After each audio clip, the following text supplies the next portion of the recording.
회개하고 죄 없이 함을 받으라. 회개하고 죄 없이 함을 받으라.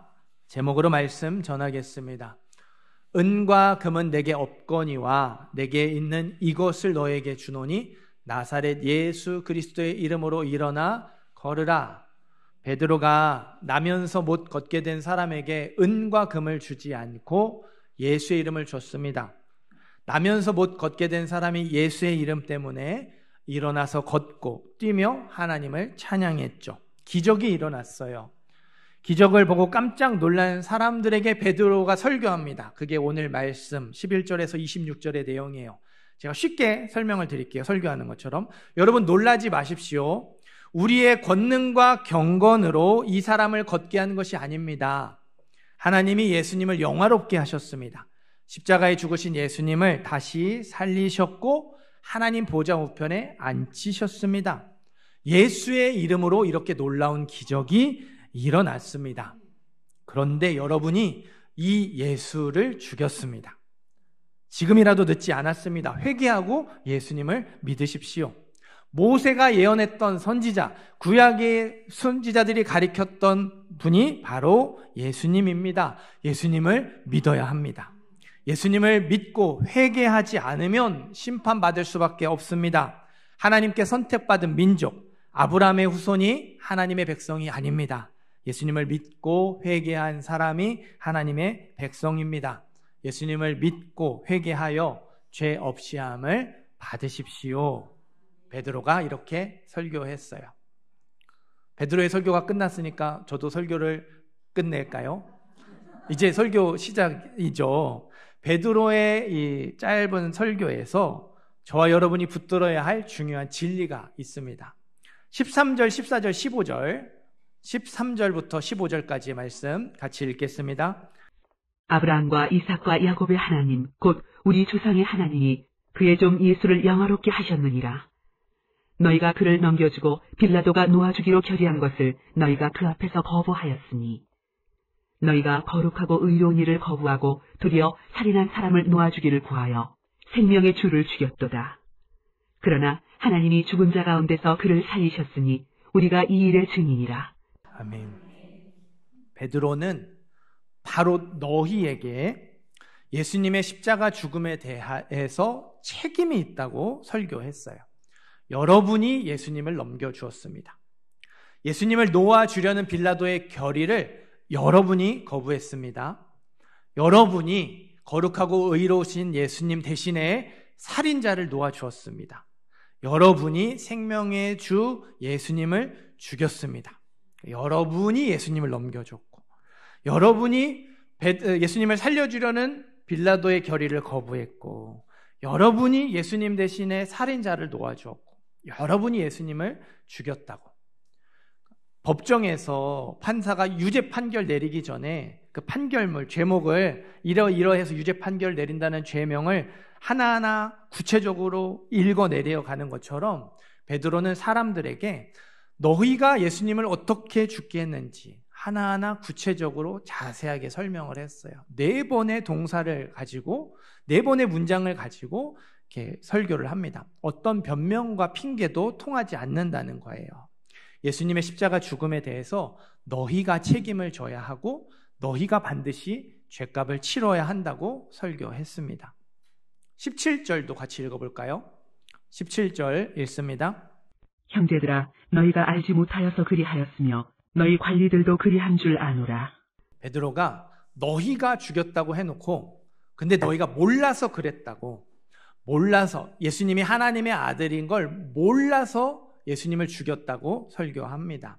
너희가 알았더라면, 예수님이 하나님의 아들이심을 알았더라면 아마 그렇게 안 했을 거라는 거죠.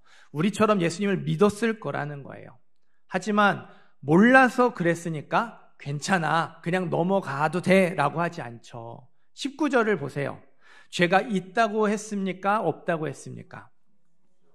그러므로 너희가 회개하고 돌이켜서 너희 죄 없이 함을 받으라. 죄가 있으니까 죄가 없어져야 한다고, 죄가 있다고 하죠.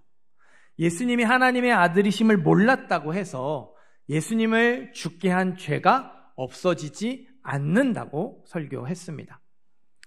캄보디아에서 벌어진 한국인 납치 감금 사건으로 온 나라가 떠들썩했어요.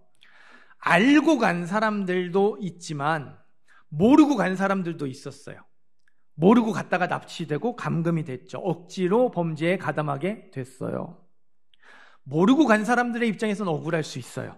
하지만 일단 범죄에 가담한 이상 죄가 없어지지 않습니다. 그러니까 몰랐다는 게, 그리고 억지로 가담했다는 게 정상 참작은 될 수 있겠죠.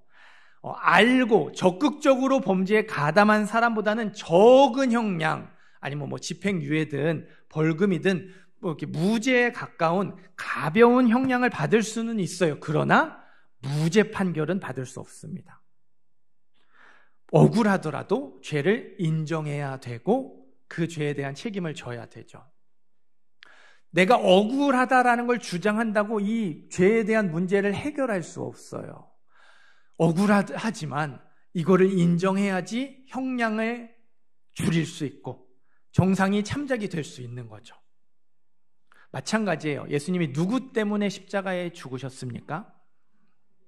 나 때문에 십자가에 죽으셨습니다. 내 죄 때문에 예수님이 십자가에 못 박히셨죠. 예수님을 넘겨주고 빌라도의 결의를 거부하고 살인자 바라바를 놓아주고 예수님을 죽인 유대인들만 책임을 져야 하는 게 아니에요. 나도 예수님의 십자가 죽음에 대해서 책임을 져야 돼요. 몰랐다고 해서 죄가 없어지지 않잖아요. 억울하더라도 죄를 인정해야 되고 죄에 대한 책임을 져야 되잖아요. 반드시 죄값을 치러야 하잖아요. 중요하니까 잘 들으시기 바라요. 내가 예수님을 죽였다는 사실을 인정해야 돼요. 중요하니까 다시 말씀드립니다. 내가 예수님을 죽였다는 사실을 인정해야 됩니다. 지식적으로 인정하는 게 아니라 실존적으로 인정해야 돼요. 말이 조금 어려운데요. 성경이 내가 죄인이라고 말해요. 내 죄를 위해 예수님이 십자가에서 죽으셨다고 가르쳐요. 그래서 예수를 믿어야 구원받는다고 해요. 그러니까 내가 죄인이라고 인정하는 건 지식적으로 인정하는 거예요. 실존적으로 인정하는 거는 예수님이 십자가에 못 박혀야 할 만큼 내가 진짜 나쁜 놈이라는 걸 인정하는 겁니다. 성경이 이렇게 썼으니까 죄인이라고 말하고 예수님이 죽으셨다고 말하고 믿어야 한다고 말하니까 받아들이는 건 지식적으로 인정하는 거고요.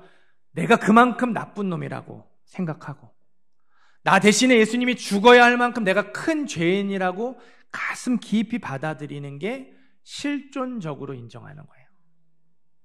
여러분은 어떻게 생각하십니까? 내가 정말 그렇게 나쁜 놈, 나 대신에 누군가가 죽어야 할 만큼 큰 죄인이라고, 큰 죄를 저질렀다고 생각하십니까? 저도 그렇고 여러분도 그렇고요. 아마 대부분의 분들이요, 내가 죄인인 건 맞는데, 분명히 그러니까 나쁜 짓도 해요. 잘못도 합니다.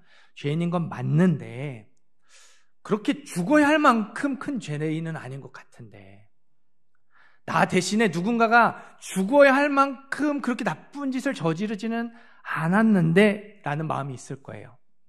제가 어제 설교 후에 부를 결단 찬양을 이제 영상으로 그 링크로 보내드렸어요. 그 찬양을 만든 분도 우리와 같은 마음이 있었죠. 보내드린 영상 그 중간에 보면 이분의 짧은 간증 고백이 나오죠. 제가 그걸 읽어드릴게요. 어느 날 그런 생각을 하고 있는 저를 보게 되었습니다. 제가 참 많은 사람들을 향해서 손가락질하고 있었습니다. 하나님, 제가 저 사람보다는 낫죠. 하나님, 전 저런 건 하지 않으니까요. 하나님, 저 그래도 교회에서 살았잖아요. 그게 조금씩 쌓였는지 어느 날 십자가를 보고 있는데 나는 예수님을 십자가에 못 박지 않았어. 나는 예수님을 못 박지 않았어. 아주 이상한 당당함이 제 안에 들어와 있었습니다. 나는 그렇게 나쁜 짓, 저 사람들처럼 나쁘게 살지 않았고, 그래도 하나님 위해 산다고 교회에서 이런 일 저런 일 했으니까 이런 마음이 쌓여가다 보니까 어느 날 십자가를 보는데 나는 그렇게 나쁜 사람 아닌데, 예수님이 죽어야 할 만큼 그렇게 나쁜 죄인 아닌데, 큰 죄를 저지르지 않았는데 라는 당당함이 생겨났다는 거죠. 유대인들이 예수님이 하나님의 아들이심을 모르고 죽였던 것처럼 저와 여러분의 죄가요, 다른 사람보다 지극히 작을 수 있어요. 몰랐기 때문에 정상 참작이 되고 형량에 줄일 수는 있어도 무죄 판결을 받을 수 없다고 말씀드렸죠. 저와 여러분의 죄가 다른 사람의 죄보다 아주 작아도, 그렇다 하더라도 무죄 판결을 받을 수는 없습니다.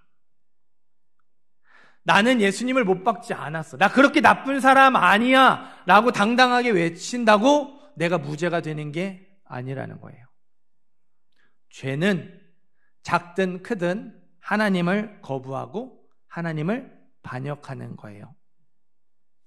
다시 말씀드립니다. 죄는 작든지 크든지 하나님을 거부하고 하나님을 반역하는 겁니다. 설교의 황태자로 불렸던 찰스 스펄전 목사님이 죄에 대해서 이렇게 설교했어요. 모든 죄는 그 본질에 있어서 하나님을 죽이는 것입니다. 하나님께서 당신에게 하지 말라고 하신 일을 행할 때마다 당신은 하나님을 보좌에서 밀어내고 하나님께 속한 권위를 밀어내는 것입니다. 하나님을 죽이려고 의도하는 것입니다. 그것이 죄의 취지입니다. 죄는 하나님을 죽이는 일입니다. 나는 그럴 수 있다고 생각하는 건데, 그 작고 사소한 죄가 하나님을 보좌에서 밀어내고 하나님께 속한 권위를 밀어내고 하나님을 죽이려고 의도하는 행위래요. 그런 마음, 그런 생각이래요. 작든 크든 그게 하나님을 죽이는 일이라고 말합니다. 왜 예수님이 나 대신에 십자가에서 죽으셔야 했는지 아시겠어요? 큰 죄만 하나님을 죽이는 일이 아니에요. 정말 작고 사소한 죄도 하나님을 죽이는 일입니다. 하나님은요, 0.000000001%, 그럼 이건 거의 없는 거죠. 그냥 0.1이 아니라 0.000000001%예요. 이거는 있다고 할 수도 없는, 정말 우리 눈에 보이지도 않는 거예요. 그 죄도 반드시 심판하셔야 하는 거룩한 분이세요. 나에겐 정말 작고 사소한 죄입니다. 죄 같지도 않아요. 그래서 내가 그 죄의 피해자가 됐을지라도 가볍게 용서해 줄 수 있는 그런 거예요. 그러나 하나님은 그것 때문에 하나뿐인 아들 예수님을 십자가에 죽게 하셨어요. 그렇게 해야만 하나님이 저와 여러분의 죄를 용서해 주실 수 있습니다. 세상에 이런 신이 어디 있어요? 죄라고 하기에 애매한 죄까지 반드시 심판해야 하는 신이라면, 그래야 직성이 풀리는 신이라면 죄를 짓는 족족 다 죽여버리면 되잖아요. 왜 신이 죄인의 아들을 죄인 대신에 죽게 해요? 그것도 하나뿐인 아들인데. 죄인을 얼마나 사랑하면 이렇게까지 해서 죄인을 용서하고 구원하려고 할까요?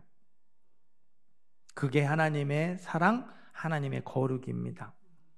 세상은 죄를 인정하면 나락으로 떨어집니다.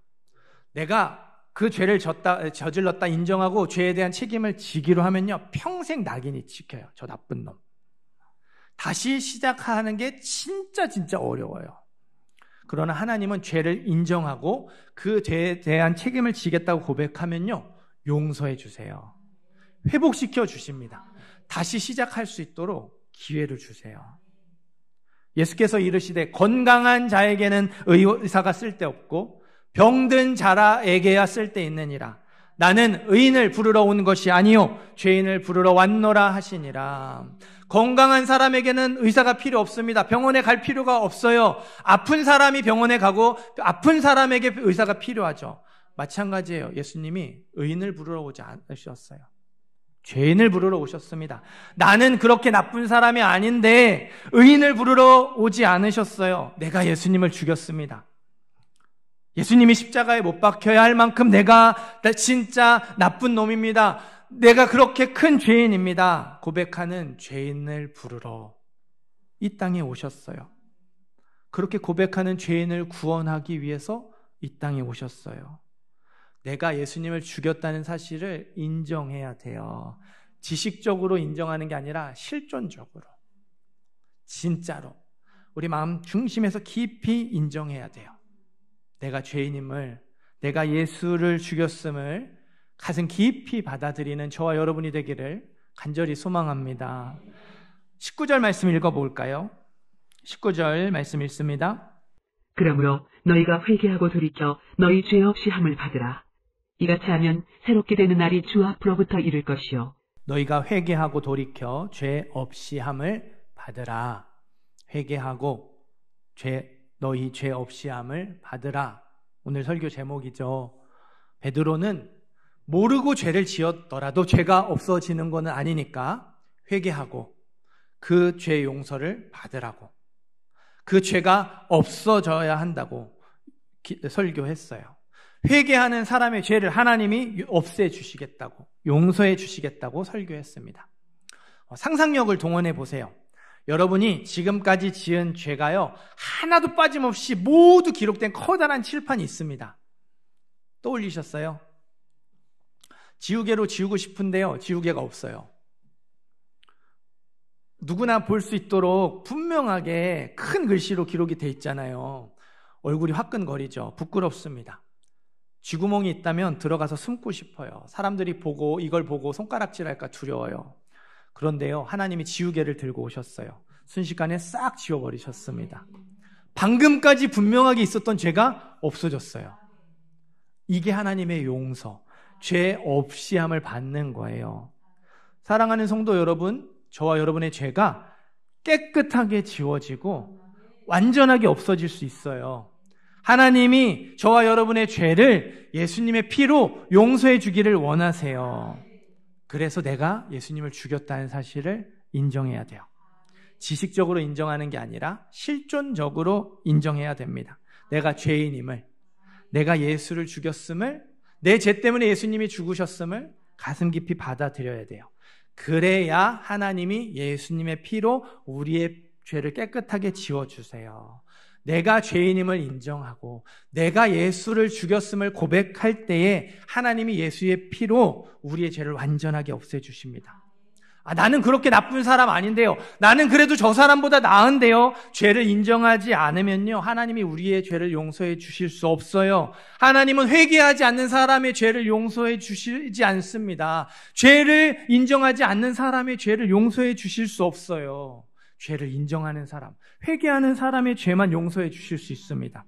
하나님의 용서, 죄 없이 함을 받는 게 그냥 자동적으로 막 기계적으로 이렇게 이루어지는 게 아니에요. 내가 예수를 죽였습니다. 진실한 회개 고백을 통해서 죄 용서가, 죄 없이 함을 받는 것이 이루어져요.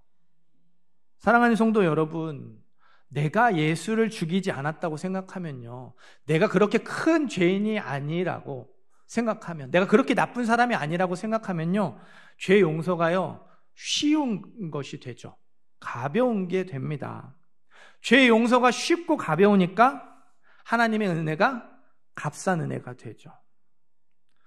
분명히 갚을 수 없는 은혜인데 이렇게 저렇게 하면 좀 갚을 수 있는 것처럼 그렇게 느껴질 수밖에 없어요. 하나님의 은혜가 값싼 은혜가 되면 예수의 이름으로 얻는 생명이 가장 귀한 것이 되지 않습니다. 세상에 있는 것, 내가 원하는 것, 나에게 필요한 것이 가장 귀한 것이 될 수밖에 없어요.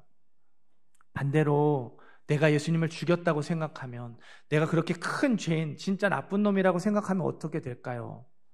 죄 용서가 정말로 감사하고 기쁠 거예요. 감격스러울 거예요. 19절에 새롭게 되는 날이라는 표현이 있죠. 숨통이 트이는 날, 한숨을 돌리게 되는 날이라는 뜻이에요. 죄 때문에 마음이 답답해요. 이걸 어떻게 해결해야 될까? 이걸 어떻게 용서받을 수 있을까? 몰라서 숨이 턱턱 막히고 불안했는데, 답답했는데 예수님의 피로 깨끗하게 지워졌어요. 숨통이 트였어요. 안도의 한숨을 돌리게 되죠. 하나님이 예수님의 피로 저와 여러분의 죄를 깨끗하게 지워주셨어요. 믿으세요? 얼마나 감사하십니까? 얼마나 기쁘세요? 숨통이 트일 정도로, 안도의 한숨을 내쉴 정도로 기쁘고 감사하십니까? 하나님의 용서, 죄 없이 함을 받는 것이 우리에게 기쁨이 되고 감사가 될수록 하나님의 은혜가 갚을 수 없는 은혜로 다가옵니다. 이게 기쁘고 감사하지 않으니까 은혜도 큰 게 아닌 거예요. 기쁘고 감사할수록 그 은혜가 얼마나 더 큰지를 알게 될 거예요. 그게 얼마나 풍성하고 얼마나 놀라운 것인지를 알게 되겠죠. 하나님의 용서, 죄 없이함을 받는 것이 우리에게 기쁨이 되고 감사가 될수록 예수의 이름으로 얻는 생명이 가장 귀한 것이 될 수밖에 없어요. 그렇게 소중하지 않고 감사하지 않으니까 다른 게 더 중요한 거예요. 이게 정말로 감사하고 이게 정말로 기쁘면요, 다른 것들이 아깝지 않습니다. 그게 아까운 건데, 나에게 귀한 건데 그거를 드려도 부족하다, 모자라다 생각이 들 수밖에 없어요. 이게 안 귀하니까, 이게 그렇게 감사하지 않으니까 내게 아까운 거예요. 내 시간이 아깝고 나의 물질이 아깝고 나의 인생이 아까운 거예요. AD 64년부터 311년까지 무려 250년 동안 로마 제국의 기독교 박해가 있었어요. 25년이 아니에요. 250년입니다. 250년 내내는 아니지만 그래도 많은 시간, 250년 가운데 상당한 시간들이 박해의 시간이었어요. 이렇게 기록들을 살펴보니까요, 전쟁하는 무기를 가져다가 교회 건물을 무너뜨리고요, 예수 믿는 사람들의 지위를 박탈하고 재산을 몰수했습니다. 재판 없이 바로 사형을 집행했대요. 예수 믿는 사람으로 이렇게 고발이 되어서 잡혀오면요, 변론도 듣지 않고 재판도 없이 바로 사형. 이게 당시에 벌어지는 일이었대요. 십자가에 못 박아 죽였고요, 콜로세움에서 맹수의 먹이로 던져줬습니다. 저도 이렇게 살펴보다가 처음 알게 됐는데요, 물고기에게 물어뜯겨 죽을 때까지 물속에 매달아 나왔다는 기록도 있어요. 그러니까 정말 잔인하게 죽이는 거예요. 기름을 바른 옷을 입혀서요, 기둥에 묶어놓고 횃불로 썼대요. 그래서 그 불타는 사람들 때문에 로마가 대낮같이 밝았다는 기록도 있습니다. 이런 일들이 250년 동안 계속됐어요. 엄청나게 긴 시간, 혹독한 박해 속에서 교회 숫자가 줄어들지 않았죠. 점점 늘어났어요. 그리스도인의 숫자도 점점 늘어났대요. 10%, 20%까지 그렇게 이렇게 늘어났다고 합니다. 믿음을 지키며 죽는 상황이 계속해서 일어났겠죠. 20%는 5분의 1이에요. 얼마나 많은 사람들이 믿음을 지키며 죽어갔겠어요. 너무 많은 사람들이 믿음을 지키며 죽으니까요, AD 311년에 갈레리우스 황제가요, 박해 중단 명령을 내립니다. 공식적으로 기독교 박해를 중단한다 명령을 항복하는 거예요. 지위를 박탈하고 재산을 몰수하고 생명을 빼앗아도 믿음을 막을 수 없음을 인정했어요, 황제가. 교회가요, 로마 제국을 힘과 권력과 돈으로 이기지 않았습니다. 믿음으로 이겼어요. 지난주에 말씀드렸던 북한의 성도들, 방금 말씀드린 초대교회 성도들, 이 사람들이 생명을 아끼지 않았던 이유, 그 긴 시간을 그렇게 참고 견뎌냈던 이유가 뭘까요? 답은 내가 예수를 죽였다는 고백이 있어요. 내가 예수를 죽였습니다. 하나님의 용서를 받고 내 죄가 없어지는 그게 너무 기쁘고 감사해서, 예수님의 피로 내가 죄가 깨끗하게 지워지고 완전히 없어졌다는 게 너무 기쁘고 감사하니까 생명도 아깝지 않았어요. 죽음도 두렵지 않았습니다. 우리의 믿음도 여기서 시작이 돼야 돼요. 내가 예수를 죽였습니다. 진실한 회개의 고백에서 우리의 믿음이 시작이 되어야 돼요. 우리의 신앙생활이요, 여기서 출발해야 돼요. 내가 예수를 죽였습니다. 진실한 회개의 고백, 거기서 얻는 죄사함의 기쁨과 감사에서 우리의 신앙생활이 출발해야 돼요. 여기서 우리의 믿음이 시작되지 않으면요, 하나님의 은혜가 값싼 은혜가 될 수밖에 없어요. 갚을 수 없는 은혜가 아니라 갚을 수 있는 은혜, 갚을 만한 은혜가 됩니다. 이 고백에서 신앙생활을 출발하지 않으면요, 하나님 중심, 말씀 중심으로 신앙생활할 수 없어요. 내 중심, 내 기준으로, 내 열심으로 신앙생활할 수밖에 없습니다. 15년 동안 아내의 생일을 한 번도 챙기지 않은 무심한 남편이 있었대요. 진짜 대단하죠. 하루는 친구가 정색하고 진지하게 이렇게 말했어요. 경고해요. 너 그러다가 진짜 집에서 쫓겨나 임마. 그러니까 이렇게 자기가 이렇게 생각해도 너무하다 생각이 들어서요, 15년 만에 처음으로 아내의 생일을 챙기기로 했어요. 깜짝 파티를 열어주려고 집을 꾸밉니다. 조명을 달고 풍선을 불고 장미꽃을 뜯어서 뿌리고 벽에는 내 사랑 생일 축하해 글씨를 붙였어요. 띠띠띠띠 아내가 퇴근하고 집에 들어오는 소리가 들렸어요. 남편이 케이크에 촛불을 켜고 외쳤습니다. 생일 축하해. 아내가 놀라지도 않고 기뻐하지도 않아요. 무표정한 얼굴로 말합니다. 오늘 내 생일 아닌데.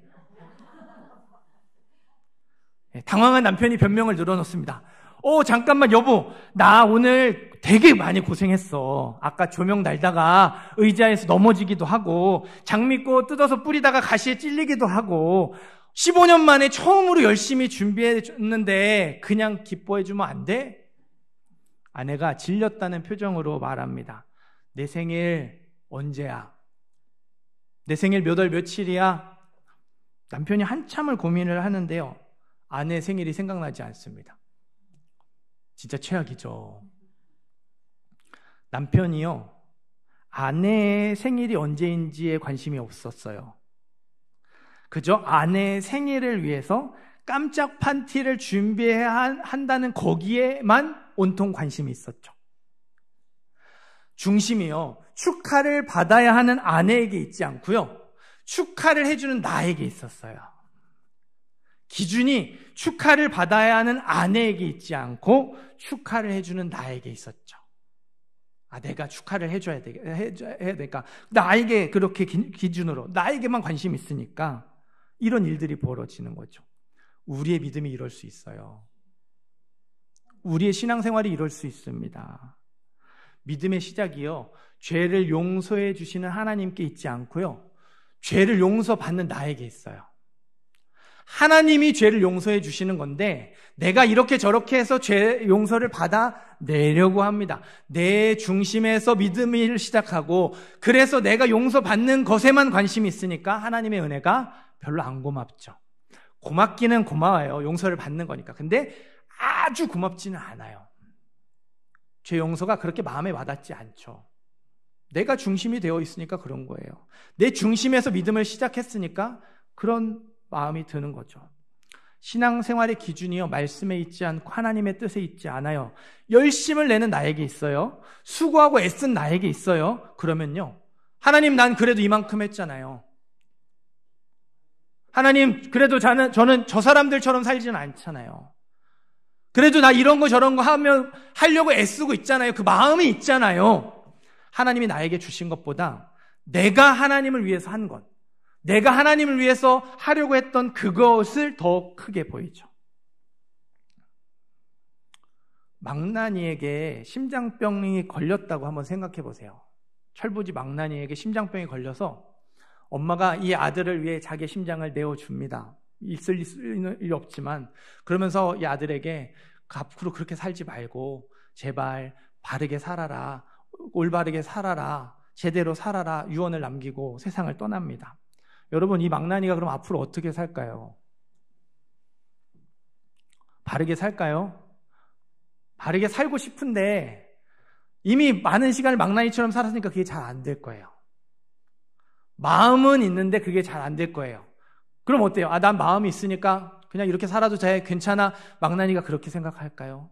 아니죠. 잘 못하더라도 어떻게든 바르게 살아가려고, 엄마의 유언을 따라서 그렇게 이렇게 살아가려고 몸부림치겠죠. 그래서 좀 잘 살아요. 그리고 열심히 노력하고 애쓰고 자기를 막 이렇게 참고 견디면서 그러면 좀 변화됐어요. 그러면 그래도 나 이만큼 했다, 엄마 나 이만큼 했어요 라고 그렇게 자랑스러워 할까요? 아니죠. 더 하지 못한 것들 때문에 죄송한 마음이 크겠죠. 내가 이만큼 한 게 나의 자랑이 되는 게 아니라 그렇게 노력했음에도 불구하고 더 하지 못한 것들 때문에 아쉬워하고 부끄러워하고 어떻게든 그것들을 하려고 노력하지 않겠습니까? 예수님의 십자가를 제대로 경험한 사람의 마음이 그래야 한다는 거예요. 사랑하는 성도 여러분, 세상이 부러울 때마다, 믿음이 흔들릴 때마다 믿음의 시작으로 돌아오셔야 돼요. 내 열심을 내세우고 나의 의의를 내세우고 싶을 때마다 신앙생활의 출발점으로 돌아오셔야 돼요. 내가 예수를 죽였다는 사실, 내가 예수를 죽임으로 하나님의 용서, 죄 없이 함을 받았다는 사실을 되새겨야 됩니다. 내가 그런 걸 받을 만한 자격이 없었고 내가 진짜로 구제불능인데 정말로 내가 생각했던 것보다 훨씬 더 형편없는 사람이었는데 이런 나를 사랑하셨고 이런 나를 용서해 주셨고 변함없이 그 은혜를 베풀어 주시는구나. 거기서 기쁨과 감사를 회복해야 돼요. 그래야 예수의 이름을 가장 귀한 것으로 여길 수 있고요. 하나님 중심, 말씀 중심으로 신앙생활할 수 있습니다. 이게 안 되면 금방 지칠 수밖에 없어요. 쉽게 흔들릴 수밖에 없습니다.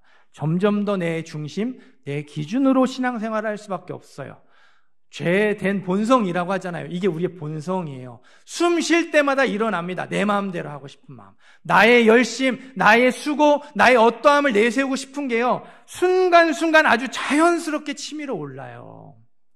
그러니까 이거를 매일 점검하지 않고 매 순간 점검하지 않으면요. 우리도 모르는 사이에 내 중심으로 신앙생활하고요. 내 기준으로 믿음의 기초를 세워갑니다. 믿음의 시작, 신앙의 생활의 출발점으로 돌아와야 돼요. 내가 예수를 죽였습니다. 진실한 회개 고백에서 믿음을 시작하고 신앙생활을 출발하셔야 돼요. 그래야 내 중심, 내 기준을 내려놓을 수 있습니다. 내 욕심을 내려놓을 수 있어요. 내가 죽는 건 저절로 내가 마음 먹는다고 되는 게 아니에요. 십자가 앞에서 나를 바라보고 그 기쁨과 감사를 회복할 때에 하나 둘 내려놓게 되어지는 것이고 또 포기하게 되어지는 것이고 자기를 부인하게 되는 거예요. 십자가 앞에서 이 경험을 하지 않고 마음만 먹으니까 우리가 항상 제자린 걸음을 하고 있는 겁니다. 십자가 앞에서 이 기쁨과 감사를 회복할 수 있었으면 좋겠습니다. 그리고 그 십자가 앞에서 우리가 더 겸손해지고 더 하나님을 의지하는 믿음의 사람이 되었으면 좋겠어요. 하나님의 용서, 죄 없이함을 통해 생겨나는 기쁨과 감사를 회복하여서 하나님이 원하시는 삶을 살아가는 우리 모든 성도님들 되시기를 주님의 이름으로 축원합니다.